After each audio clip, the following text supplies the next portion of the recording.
Hello guys, welcome to my YouTube channel the brain calculus on BTech mathematics. आज का हमारा topic है Euler Cauchy homogeneous differential equation, जो हमने पिछले वीडियो में एक्सप्लेन किया था। लेकिन इस वीडियो में हम एक नेक्स्ट लेवल पे लेकर जाएंगे इस टॉपिक को। तो अगर आपको ये टॉपिक नहीं आता है तो आप पिछली वीडियो ज़रूर देखिए, मैंने ऊपर आई बटन में वीडियो डाल दी है। तो इस वीडियो को समझने के लिए वीडियो को एंड तक ज़रूर देखिएगा। आइए डिस्क्राइब कर देते हैं इस वीडियो में नया क्या है इस टॉपिक पे। तो जैसे पिछली वीडियो में हमने देखा था Euler Cauchy homogeneous differential equation क्या होती है कि x की मल्टीप्लाई होगी डिफरेंशिएशन ऑफ y यानी dy बाई डी एक्स के। जितनी बार y डिफरेंशिएट हो रहा होगा उतनी ही x की पावर होगी मल्टीप्लिकेशन में। तो जैसे d2y by d x square था तो मल्टीप्लाई उसमें x स्क्वायर के साथ थी, dy बाई डी एक्स के साथ x की मल्टीप्लाई थी। तो लेकिन यहाँ पे एक स्टेप ऊपर चढ़े हैं हम इस टॉपिक पे। यहाँ पे x का एक कोफिशिएंट होगा, उसके साथ एक एडिशन हो रही होगी, उस टर्म की मल्टीप्लाई होगी। और ठीक वही रूल है, जैसे यहाँ पे 2 बार डिफरेंशिएट हो रहा है y, तो उस टर्म की पावर 2, एक बार हो रहा है तो उस टर्म की पावर 1। तो आइए देखते हैं इसको सॉल्व कैसे करेंगे। इसमें क्या सब्स्टिट्यूट करेंगे कि इसे नॉर्मल डिफरेंशियल इक्वेशन बना के सॉल्व करा जाए। तो पिछले टॉपिक की तरह, पिछली वीडियो की तरह ही इसमें भी प्रोसीजर तो सेम है कि लेट इस पूरे टर्म को, that is 2x plus 3 equals to e to the power z। So z will be log 2x plus 3। अभी मैं डिराइव करके दिखा रहा हूँ कि कौन सी टर्म की जगह क्या सब्स्टिट्यूट होगा। तो dz by d x will be denominator में 2x प्लस 3 ऊपर 2। अब यहाँ से अगर हम dy बाई dx निकालना है हमें टोटल डिफरेंशिएशन की मदद से, तो वो होगा dy by d z into D z by d x. ये सारी चीज़ें मैं पिछली वीडियो में एक्सप्लेन कर चुका हूँ। तो dy by d x equals to dy by d z into, अब d z by d x की वैल्यू हमने अभी निकाली है, तो 2/2x प्लस 3। तो ये 2x plus 3 times dy by d x equals to 2 times dy by d z, और इसको वही 2 टाइम्स ये कैपिटल D टाइम्स y, वह capital D equals to d by d z. तो ये टर्म हम ऐसे भी लिख सकते हैं। अब आगे सॉल्व करते हैं। तो इसकी वैल्यू हमने निकाल दी 2x plus 3 times dy by d x की। तो यहाँ पे हमने 2x plus 3 times dy by d x की वैल्यू निकाली है, जो कि ये 2 टाइम्स कैपिटल dy है। हम इसको एक बार फर्दर डिफरेंशिएट करते हैं x के रिस्पेक्ट में। तो ये हो जाएगा 2 times dy by d x plus 2x plus 3 times d2y over d x square equals to 2 times d by d x of capital dy। तो इस टर्म को पहले लिख लेते हैं, 2x plus 3 d2y over d x square plus 2 times dy by d x equal to 2 times d by d x of dy by d z. ये 2x plus 3 times d2y by d x square plus 2 times dy by d x equals to 2 times, इसको सॉल्व करेंगे तो वैसे ही जैसे explain करा था मैंने, पहले ये होगा z के टर्म्स में d2y over d z square into फिर x की टर्म में होगा dz बाई डी एक्स। तो dz बाई डी एक्स की वैल्यू हमने निकाली थी 2x plus 3 d2y over d x square plus 2 times dy by d x equal to 2 times d2y over d z square into इसकी value है 2/2x plus 3।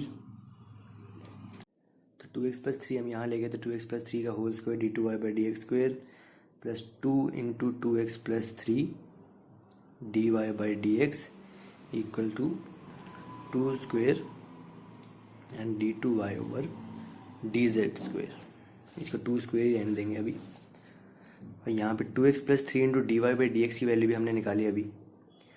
तो ये 2x plus 3 का whole square d2y by d x square equals to तो ये 2 का square, हम ये वाली टर्म अब यहाँ ले जाएंगे, तो ये 2 का square into capital D square y minus ये 2 इंटू, अब 2x plus 3 into d y by d x की वैल्यू हमने निकाली थी, 2x plus 3 into d y by d x equal to 2 times capital D y in 2 times capital D y, तो 2x plus 3 whole square d two y over d x square equal to, अब यहाँ पे दोनों जगह 2 square common ले लिया, यहाँ पे d भी कॉमन ले लिया, तो d -1 और y यहाँ पे कॉमन ले लिया, तो हमारे पास 2x plus 3 whole square d two y by d x square की वैल्यू भी आ चुकी है, जो है 2 square d into d minus 1 y। तो हम क्वेश्चन में जाते हैं एक बार, तो यहाँ में देखेंगे हमने 2x plus 3 d y by d x की वैल्यू निकाल दी, 2x plus 3 whole square d two y by d x square की वैल्यू निकाल दी। तो एक बार इसको देखते हैं, तो 2x plus 3 d y by d x की वैल्यू आई हमारे पास 2 टाइम्स कैपिटल डी वाई, और जब normal Euler Cauchy homogeneous differential equation थी वहाँ पे x d y by d x की वैल्यू थी capital D times y। Similarly यहाँ देखें तो 2x plus 3 whole square d two y by d x square की वैल्यू हमारे पास आई 2 square d into d minus 1 y, और नॉर्मल अगर Euler Cauchy homogeneous differential equation के बाद देखा था तो x square d two y by d x square की वैल्यू हमारे पास आई थी सिर्फ डी माइनस 1 y। तो फ़र्क इतना है कि जो भी x का कोएफिशिएंट होगा उसकी मल्टीप्लिकेशन हमें करनी है, और कैसे, जब यहाँ पे 2x प्लस 3 का होल स्क्वायर से मल्टीप्लाई है तो कोएफिशिएंट के स्क्वायर के साथ मल्टीप्लाई कर देना है, जो हमारी नॉर्मल यूलर कॉची की टर्म्स आती थी। तो जैसे 2x प्लस 3 होल स्क्वायर तो 2 का स्क्वायर, क्योंकि 2x का कोएफिशिएंट है, और सिर्फ जब 2x प्लस 3 की मल्टीप्लाई हुई तो x का कोएफिशिएंट की पावर 1। तो बाकी सारी टर्म्स सेम है सब्सटीट्यूट करने वाली, बस कोएफिशिएंट की और मल्टीप्लिकेशन की टर्म ऐड हुई है। तो क्वेश्चन को स्टार्ट करते हैं सॉल्व करना सब्सटीट्यूट करके। तो 2x प्लस 3 होल स्क्वायर की जगह हम क्वेश्चन में सब्सटीट्यूट करते हैं वैल्यूज़। यहाँ पे कोएफिशिएंट का square d minus 1 y minus 2 times, अब 2x plus 3 d y by d x की जगह 2 into capital D y minus 12y equal to 6x। अब हमने यहाँ पे स्टार्टिंग में लेट किया था कि 2x plus 3 equals to e to the power z, x की वैल्यू यहाँ से होगी e to the power z minus 3 over 2। तो इस इक्वेशन में अगर हम 4 कॉमन ले लेते हैं तो 4d square minus d that will B minus 2d and minus 3, और y यहाँ कॉमन, तो ये इसकी वैल्यू यहाँ पे e to the power z minus 3 by 2 into 6। तो हमारी इक्वेशन ये बन गई d square minus 2d minus 3 times y equals to, ये 3 और 4 नीचे आ जाएगा तो 3 times e to the power z by 4 minus 9 by 4। यहाँ पे जो मोस्ट कॉमन मिस्टेक करते हैं इस समय वो है RHS को x में ही रहने देते, कन्वर्ट नहीं करते z के टर्म्स में। तो इसमें x को z में कन्वर्ट करना बहुत ज़रूरी होता है RHS में भी, वरना पूरा आंसर गलत हो जाता है। तो आइए इसको नॉर्मल अब CF/PI मेथड से सॉल्व करना है।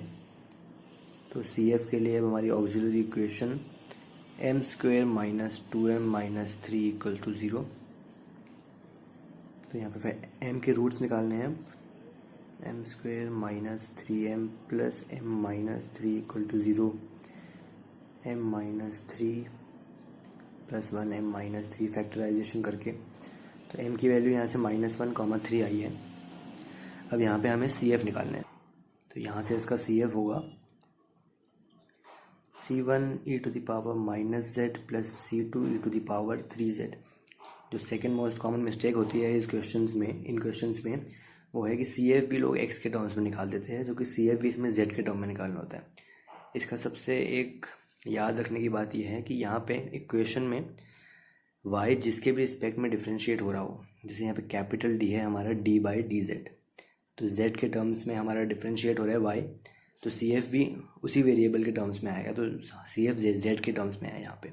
अब यहाँ पे हम जो एक्स के टर्म्स में कन्वर्ट करेंगे, तो C1, तो हमारे e to the power z की वैल्यू 2x+3 थी, तो C1 2x+3 to the power -1 plus C2 2x+3 to the power 3। अब हम निकालते हैं पी आई निकलता है राइट हैंड साइड की वैल्यू जो कि Q कहलाती है ओवर ये ऑक्सिलरी इक्वेशन D के टर्म्स में, that is D² minus 2D minus 3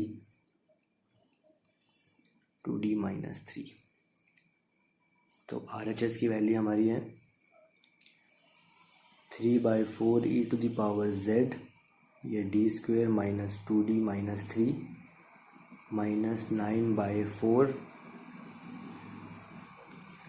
D² minus 2D minus 3। So इसके पी आई के लिए e to the power something के लिए d की जगह हम जो भी कोएफिशिएंट है z का वो पुट करेंगे, तो 1 - 2 - 3 that will be -4 e to the power z minus, इसके लिए हम यहाँ पे e to the power 0z consider करेंगे, यहाँ पे d की जगह इसका कोएफिशिएंट पुट करेंगे, तो -9/4 और e to the power 0z, अब यहाँ पे 1, अब 0 पुट करेंगे तो सिर्फ -3 बचा।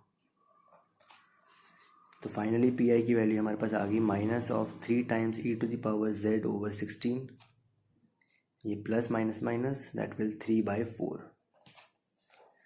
इसको x के टर्म्स में चेंज करेंगे तो ये बन जाएगा -3 टाइम्स 2x+3 ओवर 16 प्लस 3/4। तो फाइनल सोल्यूशन इसका है y = CF + PI, that will be equal to C1 2x+3 to the power -1 plus C2 2x+3 to the power 3 minus 3/16 times 2x+3 plus 3/4। ये हमारा फाइनल आंसर है। तो इसमें भी ये डेरिवेशन आपको दिखाने की ज़रूरत नहीं है, सीधा आप सब्सटीट्यूट कर लीजिएगा वैल्यूज़। बस ये 3 चीज़ें लिखना बहुत ही ज़रूरी होती है। जैसे पिछले वीडियो में बताई थी कि इस टर्म को लेट बता दीजिएगा, हमने e to the power z करा है, z की वैल्यू dz/dx। ये 3 चीज़ें आंसर के स्टार्टिंग में ज़रूर मेंशन कीजिएगा। तो ये क्वेश्चन भी बड़े सिंपल हैं हमारे। तो वीडियो अच्छी लगी हो तो लाइक ज़रूर कर दीजिएगा, और कोई भी डाउट हो तो कमेंट सेक्शन में ज़रूर पूछिएगा। अगर आप चैनल पर नए हैं तो सब्सक्राइब भी ज़रूर कर दीजिएगा। Thank you.